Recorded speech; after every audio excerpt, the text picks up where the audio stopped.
Bonjour les amis, bonjour à tous. Alors la petite, elle arrive à passer au grillage, hein. Bah ouais. Et tous les autres attendent là. Bah ouais, allez. Je t'en mets un petit peu, puis il faut bien sûr nourrir les autres. Alors les amis, alors quoi de neuf ici le 12 mars au jardin? On va faire un petit tour. Bonjour les amis, bonjour à tous. Alors nous voici le 12 mars. Hier on a eu une journée superbe, hein. Ensoleillé ici dans le nord, au nord de Béthune. Un beau soleil.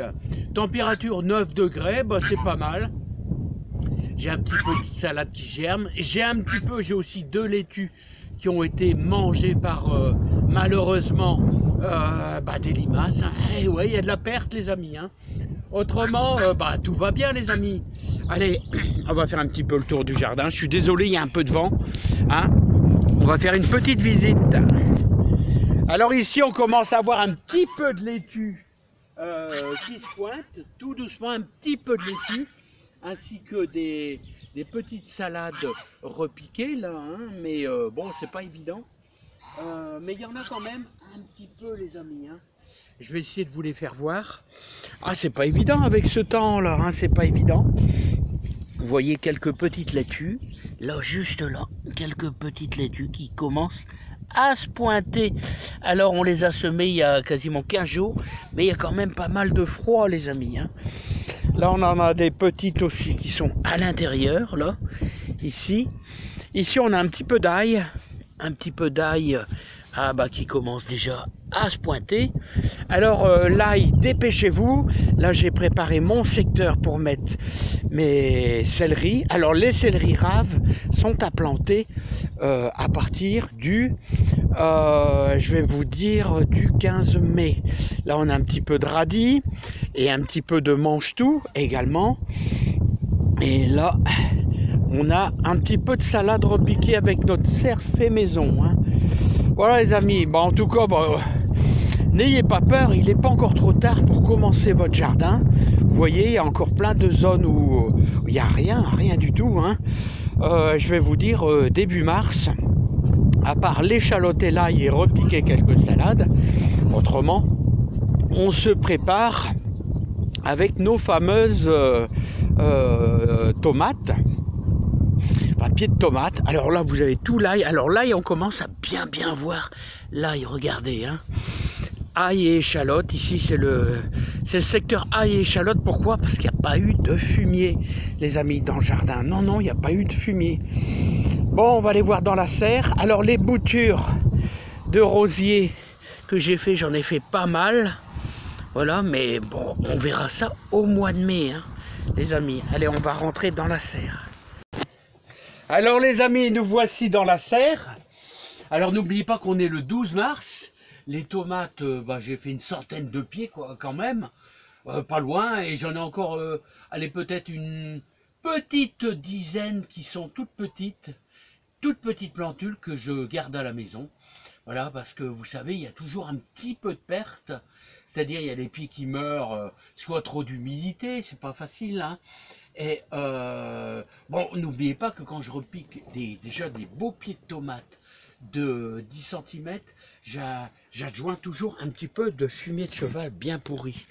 Alors ça c'est important, regardez, un petit peu de feu. Alors, n'oubliez pas que ce que je vais faire, c'est que au mois de mai, début mai, je vais creuser, là, je vais retirer la terre et je vais associer un petit peu de fumier de cheval que je vais mélanger avec de la terre de l'extérieur, c'est-à-dire du jardin à côté, hein. Voilà, parce qu'ici, au bout de plusieurs années, la terre se fatigue malgré les apports de fumier. Alors, les amis, regardez tous les tomates qui sont là, vous voyez, c'est presque plein, hein. Elles sont moyennes, hein. C'est sûr que elles sont moyennes, mais bon, ça va à peu près, hein, ça va à peu près, hein. Les amis, c'est toujours pas évident parce qu'on a quand même un peu d'avance. Voilà, alors les amis, notre semis de persil, là, vous voyez, je vous l'ai découvert pour vous. Voilà, et à côté, J'ai repiqué aussi un peu de céleri, céleri rave, céleri bouble que nous avons semé. Alors ça c'est vraiment durable. Hein. J'ai eu la main trop, c'est trop chargé les amis. Voilà, je remets toujours à chaque fois ça parce que faut quand même protéger un petit peu. Alors moi je vous invite les amis à mettre des pommes de terre nouvelles. Ici toutes les Jeannettes, toute la bande est faite. Et vous voyez, je suis pas pressé, il y a un petit peu d'humidité, j'arrose pas trop, ça sèche un peu, parce qu'il faut toujours se méfier, vous voyez, tout au long de cette bande, on a des pommes de terre, tous les 35 cm, et je veux pas les faire pousser trop vite quand même, hein, parce qu'attention au gelé au mois d'avril. Alors les amis, je vous les fais jamais voir, mais si vous avez encore quelques beaux poireaux, ici je les laisse ici, vous voyez, je les arrose un petit peu de temps en temps, c'est pour faire de la graine, parce qu'en extérieur, quelquefois, les petits pompons, ils cassent. Bon les amis, on devrait avoir la semaine prochaine des journées sans trop de gelée, donc c'est bien pour les tomates. Ce qui est le plus dangereux dans ce cocon protecteur, c'est les gelées à -5, -6. Parce que là, c'est un système qui fonctionne très bien avec des palettes et du plastique. Voilà, puis 2 fenêtres par le haut. Vous voyez, ici, 2 fenêtres. Hein, et des petites protections. Il y a même un drap, comme vous voyez, que je peux mettre le long de la porte. C'est une palette avec un plastique.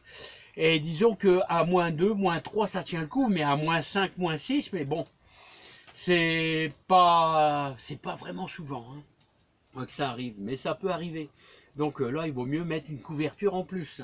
Alors les amis, qu'est-ce que je voulais vous dire? Bah, j'espère que vous avez bien travaillé comme moi. Hier, j'ai repassé tout mon samedi matin, les 3/4 de mon après-midi. Les échalotes, j'en remettrai peut-être une d'ici une semaine. Ça sera ma dernière ligne.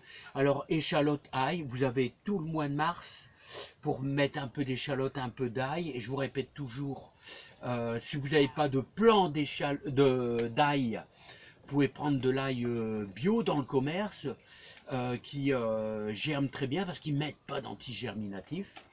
Voilà, autrement rien de spécial les amis, hein. Vous pouvez continuer à planter quelques salades, vous laissez 20 cm entre chaque pied, mais on se fait manger par les limaces, et ça c'est... Là j'ai mal au cœur, j'ai perdu deux petites laitues, il n'y a rien à faire, hein. Qu'est-ce que vous voulez, hein. Il y a un petit peu de perte, et j'espère qu'il y en aura quand même quelques-unes qui vont survivre. Voilà, hein, ça c'est la découverte, on est toujours déçu après tant de travail, parce que c'est beaucoup de boulot. Donc, n'oubliez pas que si vous êtes en retard, on est le 12 mars, vous êtes en retard, c'est pas grave, vous pouvez toujours reprendre, c'est-à-dire votre compost. Voilà, fumier, vous n'êtes pas obligatoire, c'est pas obligatoire, hein, mais vous voulez donner un petit coup de tonus à votre jardin. N'oubliez pas quelques sacs de fumier de cheval bien pourri. Je le répète à chaque fois, mais pourquoi je le répète? Parce que c'est le compost parfait, le fumier de cheval. Et il y a des légumes, comme les tomates, comme les céleris, comme les artichauts, qui adorent. Par contre, qu'est-ce qui n'aime pas trop le fumier? C'est les haricots verts, les haricots beurre, les haricots, les petits pois, pas trop. Ça les fait pourrir. Ah, la crevette qui s'est pointée. Bon, les amis, n'oubliez pas que si vous faites de la pomme de terre nouvelle comme ici dans la serre, vous pouvez faire ça même dans une petite, une grande, une moyenne, voilà. Peut-être que vous pouvez essayer avec une serre tunnel, c'est-à-dire avec des cerceaux comme ça. Faire de la pomme de terre nouvelle, pourquoi pas, si vous en avez, avec des tubes plastiques, voilà. Mais à ce moment-là, vous ferez bien sûr comme si vous plantez vos pommes de terre. Si vous voulez tester ça à l'extérieur avec une bâche transparente, n'oubliez pas que dès que les germes, c'est-à-dire le feuillage, va se pointer, vous avez intérêt de mettre de la paille. Et s'il y a des gelées, d'aller courir chercher une couverture à mettre dessus, enfin des vieilles couvertures, des vieux draps, pour la nuit. Parce que c'est encore plus craignos que dans la serre. Mais on peut essayer, ceux qui ont sont dans des régions un petit peu avec des températures la nuit 3-4 degrés, bah, c'est formidable. Ceux qui sont dans le sud peut-être, je sais pas, mais il y a toujours des risques de gelée, ça c'est certain. Ici dans le nord, voilà, moi pommes de terre nouvelles je ferai pas dehors parce que bon, il y a quand même beaucoup de risques. Bon les amis, donc je vous ai tout dit. Vous pouvez cette semaine, on est en lune descendante, je crois descendante, planter des pommes de terre nouvelles. Vous pouvez mettre des échalotes. Vous pouvez mettre encore de l'ail, voilà, à un endroit où il n'y a pas de fumier.